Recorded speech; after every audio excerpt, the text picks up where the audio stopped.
Cold at the touch, dead in the eyes. No signs of life no more. I put your love under the knife. Leave me to die here all alone. No signs of life no more, no. A crying dove may never fly. Okay, now, so we're gonna start with the chest. Yes. So, yeah. what's your philosophy about chest training? Right. For me, what I always notice with people is that they always start with flat bench. Always. Well, I say, well, when I was training, I always noticed everyone you come in, chest day, flat bench. Flat bench press. Right, yeah. Down here, on most people, is the strongest. You know, it's more prominent, right? Whereas as you go up the chest, it's flatter, right? There's more of a dip there. In bodybuilding, what you want is that full look, okay? So for me, you know, I looked at myself and thought, right, I need to bring the weak area up. Hence why I always started with the upper chest. Upper chest. Right? That's smart. That's to show you, and I keep telling you, everybody out there, you don't need to do bench press. And bench press is not the #1 exercise for chest development, and it's coming from Charlie. So this is really, really smart. And you know, I never thought of it this way, because to me, when I started training, I knew I had to bring my chest up. Yeah. And when I brought like the double work to my training, my chest like exploded. But I never thought that, hang on, bringing the upper chest work was the most, you know, the best thing to do. Yeah. And I coming to you now coming back to it is like, yeah, dude, you gotta freaking work your upper chest. So tell us how you started. Well, you know, okay, what I'm going to say here is it's always make sure that you keep your body warm first and foremost, right? And even in the summer months, I would train with two tops on. Two tops on. People always say, aren't you hot? And I say, well, yeah, I am hot, but keep the body warm, the muscles are function. You're reducing the potential for injury. Right. Firstly, always stretch up, right? Stretch, get your body warm, stretch it. Then you get into the training. Okay.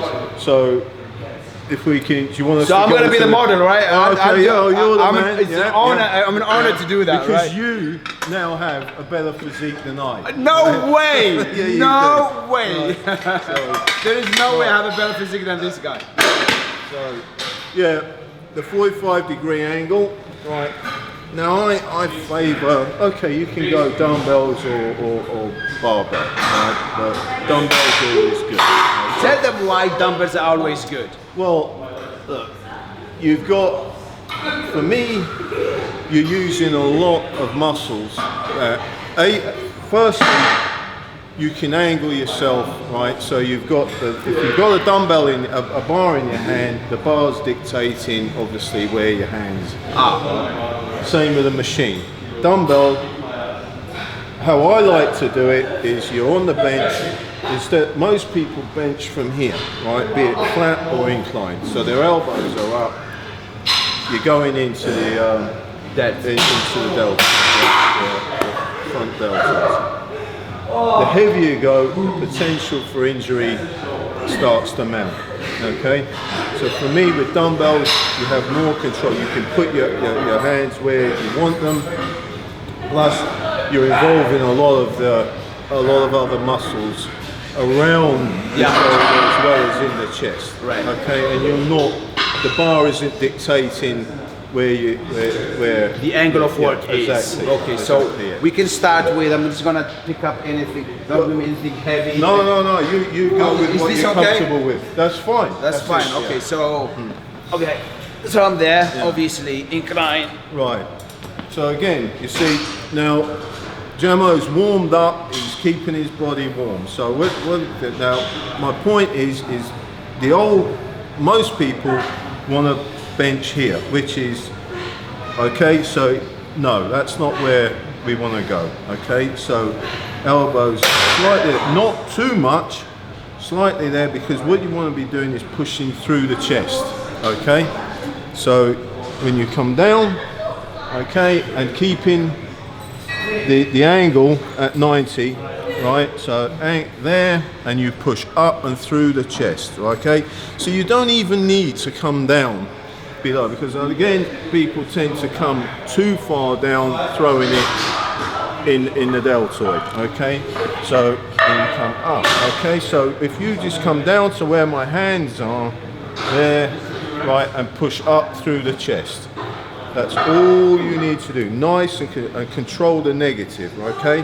Because again, what you want to avoid is dropping on the negative, just dropping and then pushing through. You want a full rep where you come down on the control and then up through the muscle. And you keep the tension all the time? You keep the tension, you keep the chest up, okay? And you feel it, so you're pushing through the muscle, okay? Do not push from here, right? It's through the muscle, okay? Et c'est ce que je vous ai appris tout le temps, et ce que je vous montre tout le temps avec les haltères lorsqu'on travaille. Beautiful. So this is your chest training, obviously your angle of work. Yeah. And hey, look who is here! This is the boss who shows up. This is abs. Boss. Everybody, like in this gym, all over the world, Kai Green, Phil Heath, Flexatron, if you know who I am, who what I mean, of course, comes here and train in this gym. Well, it's good to have Jammo here anyway, so... Yeah, man. Sirs, also, thanks for having us here, brother. Thanks for having us. So coming back to the angle of work, and this is what I keep always telling people, right? The movement of the hand makes a huge difference. Like moving up the elbow will bring the shoulder up, takes the emphasis from the chest. Yes, exactly. And this is why people, when you see them bench pressing, it's like, and they wonder why they don't have any chest, you know? So this is for the chest.